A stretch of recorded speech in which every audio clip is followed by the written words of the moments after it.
வணக்கம். ஆகாஷ்வாணி மாநில செய்திகள் வாசிப்பவர் சாந்தி ரமேஷ். தலைப்புச் செய்திகள்.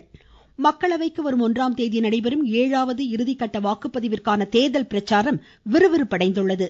நம் நாட்டின் பாரம்பரிய கலாச்சாரம் உலக நாடுகளின் கவனத்தை பெருமளவு ஈர்த்துள்ளதாக குடியரசு துணைத் தலைவர் திரு ஜெகதீப் தன்கர் தெரிவித்துள்ளார்.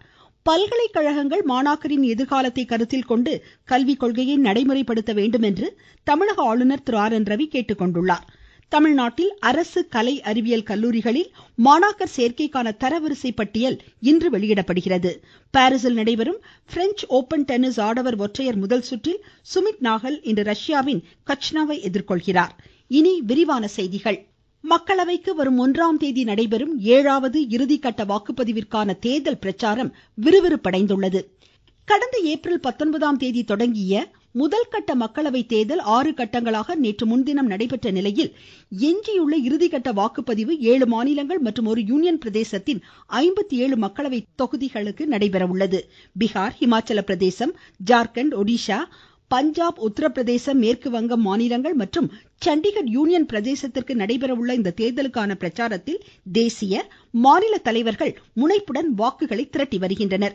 வரும் வியாழக்கிழமை பிரச்சாரம் முடிவடையும் நிலையில் அரசியல் தலைவர்களும் வேட்பாளர்களும் உச்சகட்ட வாக்கு சேகரிப்பில் ஈடுபட்டுள்ளனர். பிஜேபி மூத்த தலைவர் திரு அமித்ஷா உத்தரப்பிரதேசம் மாநிலத்திலும், கட்சியின் தேசிய தலைவர் திரு ஜே.பி. நட்டா வாரணாசியிலும், காங்கிரஸ் மூத்த தலைவர் திரு ராகுல்காந்தி பீகாரிலும், அக்கட்சியின் பொதுச் செயலர் திருமதி பிரியங்கா காந்தி ஹிமாச்சல பிரதேசத்திலும் இன்று வாக்குகளை சேகரிக்கின்றனர். ராஷ்டிரிய ஜனதாதள், ஐக்கிய ஜனதாதள் கட்சிகளின் தலைவர்களும் பிரச்சாரத்தை முடுக்கிவிட்டுள்ளனர். இறுதிக்கட்ட வாக்குப்பதிவில் பிஜேபி மூத்த தலைவரும் பிரதமருமான திரு நரேந்திரமோடி வாரணாசி தொகுதியில் போட்டியிடுவது குறிப்பிடத்தக்கது.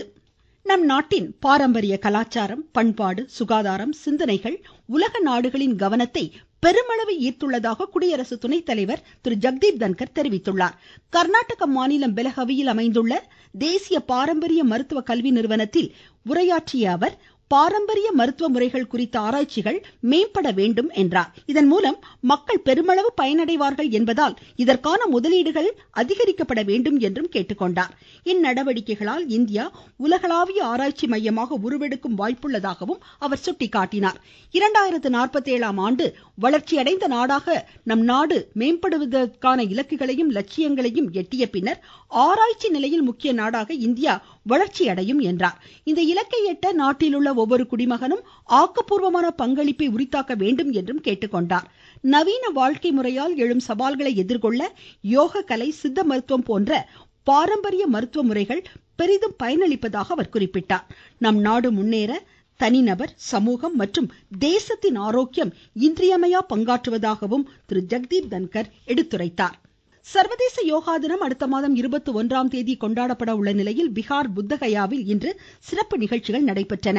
மத்திய ஆயுஷ் அமைச்சகமும் மொரார்ஜி தேசாய் தேசிய யோக பயிற்சி கழகமும் இணைந்து ஏற்பாடு செய்திருந்த இந்நிகழ்ச்சியில் ஆயிரக்கணக்கான யோகா பயிற்சியாளர்கள் பங்கேற்றனர். யோகா தினத்தையொட்டி ஐநாவின் இந்திய நிரந்தர அமைப்பும் உலக சுகாதார நிறுவனமும் இணைந்து ஜெனீவாவில் யோகாசன புத்துணர்வு பயிற்சிகளை மேற்கொண்டது.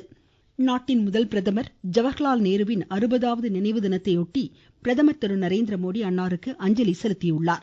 புதுடெல்லி சாந்திவனத்தில் உள்ள நேருவின் நினைவிடத்தில் காங்கிரஸ் தலைவர் திரு மல்லிகார்ஜுன கார்கே, கட்சியின் மூத்த தலைவர் திருமதி சோனியா காந்தி உள்ளிட்டோர் இன்று மலரஞ்சலி செலுத்தினர். நீங்கள் கேட்டுக்கொண்டிருப்பது ஆகாஷ்வாணியின் மாநில செய்தி அறிக்கை. பல்கலைக்கழகங்கள் மாணாக்கரின் எதிர்காலத்தை கருத்தில் கொண்டு கல்விக் கொள்கையை நடைமுறைப்படுத்த வேண்டும் என்று தமிழக ஆளுநரும் பல்கலைக்கழக வேந்தருமான திரு ஆர் என் ரவி கேட்டுக்கொண்டுள்ளார். உதகையில் அரசு, தனியார் பல்கலைக்கழக துணைவேந்தர்களின் 2 நாள் மாநாட்டை இன்று துவக்கி வைத்து பேசிய அவர், பல்கலைக்கழகங்கள் சந்திக்கும் பிரச்சனைகளுக்கு சுமூக தீர்வை கண்டறியும் நோக்கத்துடன் இம்மாநாடு நடத்தப்படுவதாக குறிப்பிட்டார். பல்கலைக்கழக மானியக்குழு தலைவர் திரு ஜெகதீஷ்குமார் சிறப்பு விருந்தினராக கலந்து கொண்ட இம்மாநாட்டில் மத்திய, மாநில, தனியார் பல்கலைக்கழக துணைவேந்தர்கள் பங்கேற்றுள்ளனர். தமிழ்நாட்டில் 39 மக்களவை தொகுதிகளிலும் வரும் 4ஆம் தேதி நடைபெறும் வாக்கு எண்ணிக்கைக்கான அனைத்து ஏற்பாடுகளும் தயார் நிலையில் உள்ளதாக மாநில தலைமை தேர்தல் அதிகாரி திரு சத்யபிரத சாகு கூறியிருக்கிறார். சென்னையில் வாக்கு எண்ணும் பணிகளுக்கான முன்னேற்பாடுகள் குறித்த ஆலோசனை கூட்டத்திற்கு பின்னர் இன்று செய்தியாளர்களிடம் பேசிய அவர், 39 தொகுதிகளிலும் காலை 8 மணிக்கு வாக்கு எண்ணும் பணிகள் தொடங்கும் என்றார். முதலில் தபால் வாக்குகளும் அதனைத் தொடர்ந்து மின்னணு வாக்குப்பதிவு இயந்திரங்களில் பதிவான வாக்குகளும் எண்ணப்படும் என்றார். இப்பணியில் 38,500க்கும் மேற்பட்டோர் ஈடுபடுத்தப்பட உள்ளதாகவும் வாக்கு எண்ணிக்கையின் போது ஒவ்வொரு மேஜையிலும் தனித்தனியாக வீடியோ பதிவு நடைபெறும் என்றும் அவர் குறிப்பிட்டார். தமிழ்நாட்டில் அரசு கலை அறிவியல் கல்லூரிகளில் மாணாக்கர் சேர்க்கைக்கான தரவரிசை பட்டியல் இன்று வெளியிடப்படுகிறது. மாநிலத்தில் உள்ள 164 அரசு கலை அறிவியல் கல்லூரிகளில் சேர 2,58,257 மாணாக்கர் விண்ணப்பித்துள்ள நிலையில் விண்ணப்ப பதிவு நேற்று நிறைவடைந்தது. மாணாக்கர் சேர்க்கை நாளை தொடங்கி அடுத்த மாதம் 29ஆம் தேதி வரை 2 கட்டங்களாக நடைபெறும். இதில் சேர்க்கை ஆணை பெற்ற மாணாக்கருக்கு முதல் ஆண்டு வகுப்புகள் வரும் ஜூலை 3ஆம் தேதி தொடங்கும் என்று அரசு அறிவித்துள்ளது. திருப்பத்தூர் மாவட்டம் ஜோலார்பேட்டை அருகே வானிலிருந்து மர்ம பொருள் விழுந்து 5 அடி அளவில் ஏற்பட்ட பள்ளத்தை மாவட்ட ஆட்சித்தலைவர் திரு தர்பகராஜ் இன்று ஆய்வு செய்தார். இப்பள்ளத்திலிருந்து சேகரிக்கப்பட்ட மண் ஆய்விற்கு அனுப்பப்பட்டிருப்பதாக அவர் தெரிவித்துள்ளார். திருப்பத்தூர் மாவட்டம் அச்சமங்கலம் என்கிற கிராமத்தில் ஒரு மர்ம பொருள் விழுந்ததாக ஒரு செய்தி கேட்டு அதிகாரிகள் எல்லாம் வந்து பார்த்தோம். அதனுடைய பொருள் குறித்த விவரம் எதுவும் தெரியவில்லை. தமிழ்நாடு சயின்ஸ் அண்ட் டெக்னாலஜியினுடைய எக்ஸிகியூட்டிவ் டைரக்டர் அவர்களிடத்தில் பேசப்பட்டது. அவர் விரைவாக ஒரு அறிவியலாளரை இங்கு அனுப்பி அது குறித்து ஆய்வு செய்வதாக தெரிவித்தார். அதனால பொதுமக்கள் யாரும் இது குறித்து அச்சப்பட வேண்டியதில்லை.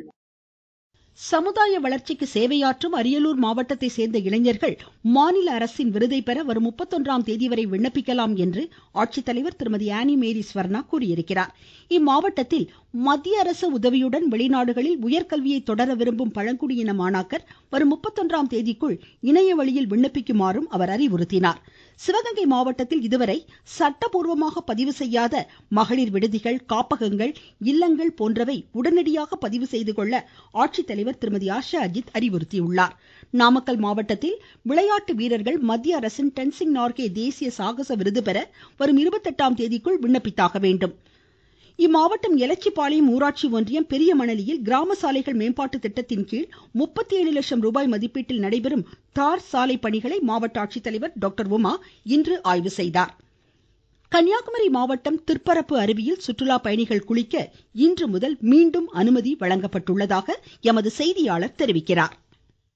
கன்னியாகுமரி மாவட்டத்தில் கடந்த 10 தினங்களுக்கும் மேலாக மழை பெய்து வருகிறது. இதனால் பேச்சிப்பாறை அணையிலிருந்து உபரி நீர் வெளியேற்றப்பட்டது. கோதையாற்றில் ஏற்பட்ட வெள்ளப்பெருக்கு காரணமாக திருப்பரப்பருவியில் குளிக்க தடை விதிக்கப்பட்டிருந்தது. இந்த நிலையில் உபரி நீர் திறப்பு நிறுத்தப்பட்டதோடு மழையும் குறைந்த காரணத்தால் அருவியில் இன்று முதல் குளிக்க மாவட்ட நிர்வாகம் அனுமதி வழங்கியுள்ளது. கன்னியாகுமரியிலிருந்து குமரன். ஒகேனக்கல் வனப்பகுதியில் பெய்து வரும் மழை காரணமாக காவிரி ஆற்றில் நீர்வரத்து இன்று 3000 கனஅடியாக அதிகரித்துள்ளது. தேனி மாவட்டம் கும்பகரை அருவியில் நீர்வரத்து சீரானதை அடுத்து இன்று முதல் சுற்றுலா பயணிகள் குளிக்க அனுமதி அளிக்கப்பட்டுள்ளதாக எமது செய்தியாளர் கூறுகிறார்.